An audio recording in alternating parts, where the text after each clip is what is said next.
We were now heading out of Albania, heading into Greece. We had so far passed through 12 different countries, and Greece would be the last in our outward journey.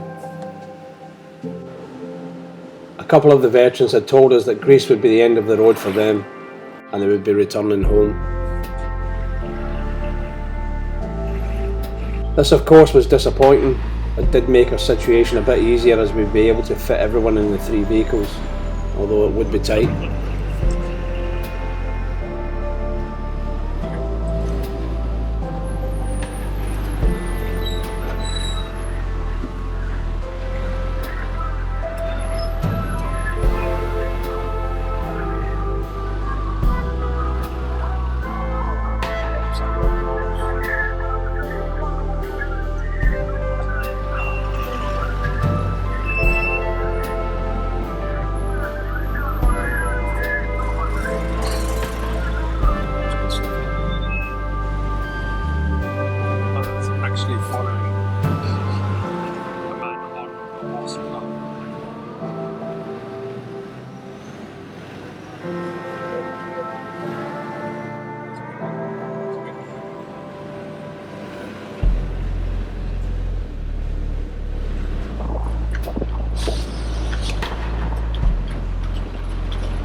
We're driving through Albania just now, very rural Albania, and before we left the UK, lots of the discussions that we had about the trip was people were trying to say Albania's too dodgy to get through, and we've seen the total opposite to that. I've loved Albania. The off-road driving in Albania is the best we've seen. For us organising the expedition, we always knew this would be the best for off-roading, and it hasn't disappointed at all. We would have liked to have done more, but the way the expedition has gone has meant we've had to cut it a little bit short.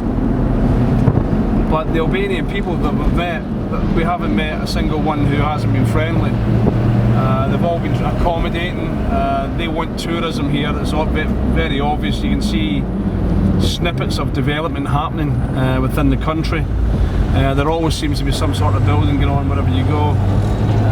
Infrastructure seems to be changing. The roads seem to be getting built more. And in many ways that may spoil it for what we want to do in the future. But it's great for the people here if they can get the tourism in here.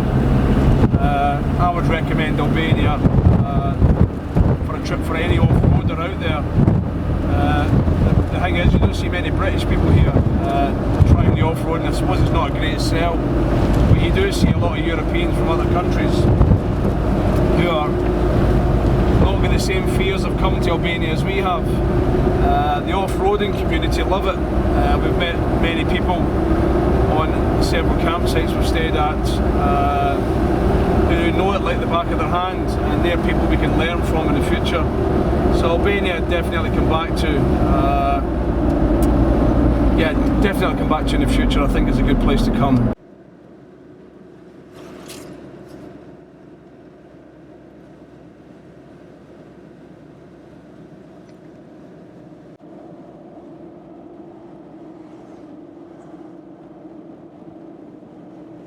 How do you feel the expeditions went so far? I think route-wise, it's been really, really good. with guys with PTSD, things can get really difficult, as in the way their emotions work. It's just the nature of the beast of the illness. What can be a crossword in normal life with people who are not suffering with any mental health problems that would be brushed off, maybe annoyance gets brushed off, can actually escalate when you factor in PTSD. Because there isn't always with PTSD, there's usually an underlying anger issue as well. So this can make a small kind of crossword into a huge thing. And it's how we manage these situations that's really, really important. It's how we get the individuals to manage the situations. You know, like, so that's happened quite a few times on the expedition, whereas something quite innocuous becomes something quite big. So you do get fallouts, and that's just the natural course of things on these expeditions. But in this one, because of the way the expedition is, it's like it's quite full on, as in we drive all day, we get up in the morning, and we drive all day, we camp at night time, then we get up in the morning and do it all again, which is basically what an overland expedition is. So that is difficult to deal with. So I'll just stop there for somebody to cross the road, but they don't want to cross the road. Anyway, so that is difficult to deal with. And if I'm honest, it can be a frustration, but it's something we have to not get frustrated about. We have to try and battle through that as a team, and to manage the situation as best we can, and to stop relationships becoming fractious, which they do at times. They genuinely,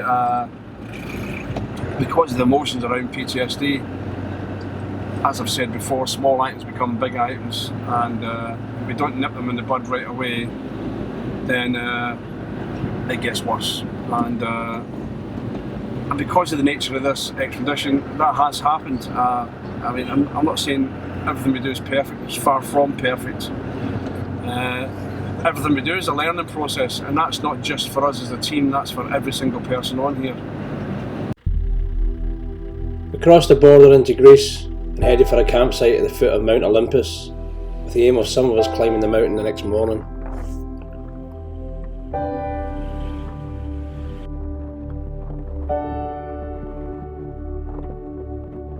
The Defender had some problems with overheating when climbing mountains.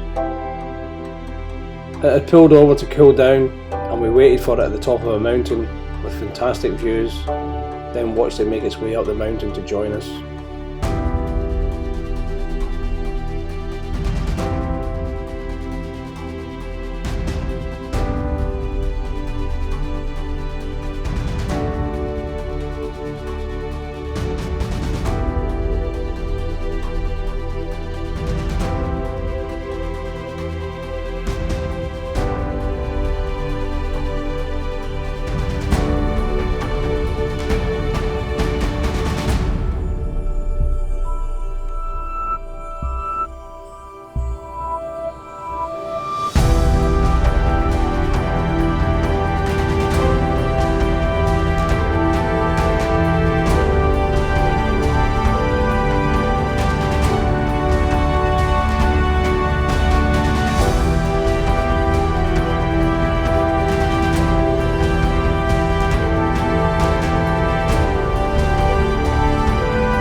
What's your name, mate?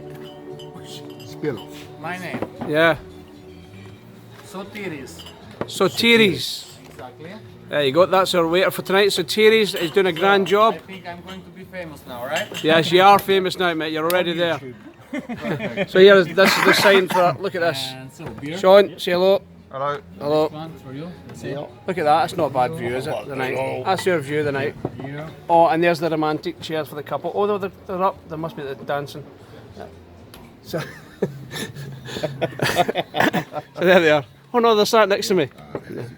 So that's us for the night. With picture ring.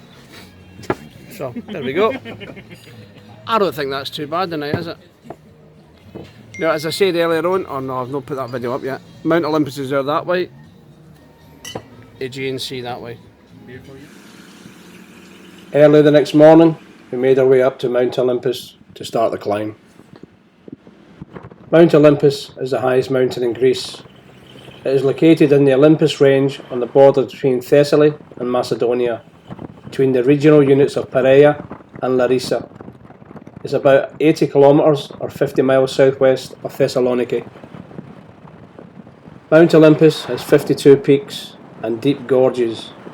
The highest peak, Myticus, meaning nose, rises to 2,917 metres, 9,570 feet. It is one of the highest peaks in Europe in terms of topographic prominence. Olympus is notable in Greek mythology as one of the Greek gods on Myticus Peak. It is also noted for exceptional biodiversity and rich flora. It has been a national park, the first in Greece since 1938. It is also a World Biosphere Reserve.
At the bottom.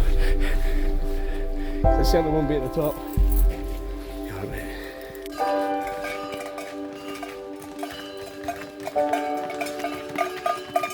Hello there.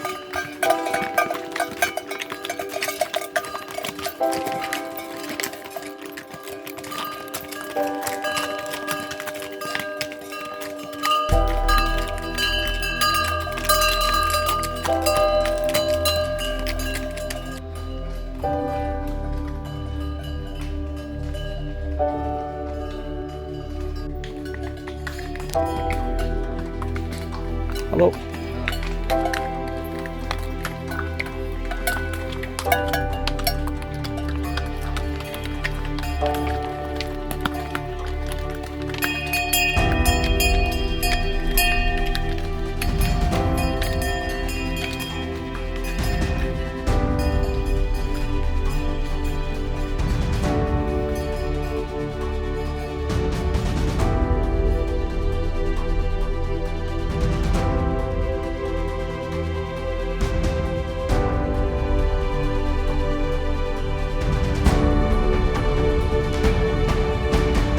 After coming down from Mount Olympus, we headed for the site of the Battle of Thermopylae, as depicted in the movie 300.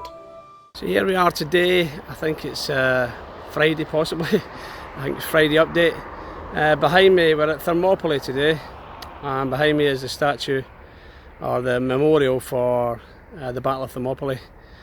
I'm here on the hill where they defended, just behind me here, looking over on the memorial just in the background there. Just see that. We are heading for Athens today, our marathon, to join the rest of the team. The reason we came to here is because between here and Marathon was the first recorded thing ever written down about somebody suffering with something similar to post-traumatic stress, where a soldier went blind after seeing his friend die. So this is why we came here, and this is one of the reasons for the trip.